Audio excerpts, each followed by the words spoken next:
எங்க அண்ணன் கமலஹாசனுக்கு இது தேவையா? ஏன் வந்து பேச வேண்டியது அவசியம் வருது? அந்த கருத்தை எப்படி பாக்குறது? எல்லாரும் என்கிட்ட கேட்கறாங்க, என்னங்க ஆச்சு உங்க அண்ணனுக்கு, எங்க அப்படி பேசுறாரு? நான் போய் அவர்கிட்ட என்ன சொல்லுவேன்? நாங்க சிறு வயதுல இருந்து அவரை நேசிச்சு மதிச்சு வளர்ந்த பிள்ளைகள் நாங்க.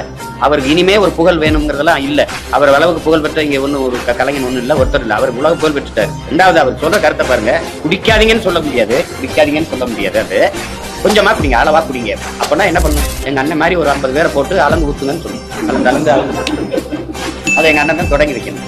ஏங்க அவன் குடிக்க போற அதை படிச்சுக்கிட்டா இருப்பேன், படிச்சுக்கிட்டது என்ன படிச்சுட்டு என்ன தேவை சொல்லு. ஐயா ஸ்டாலின் வந்து சொல்றாரு, எனக்கு ரொம்ப வேதனையா இருக்கு, எனக்கு தூக்கமே வரல அப்படின்னு. ஒண்ணும் இல்லைங்க, அந்த பொட்டலத்துல போடுங்க, நல்லா நிம்மதியா தூங்கலாம்ங்கய்யா, ஒரு பிரச்சனையும் கிடையாது.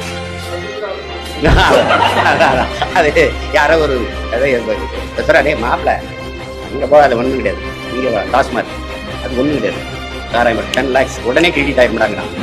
இன்சூரன்ஸ்லாம் என்னங்க, அதெல்லாம் மாசம்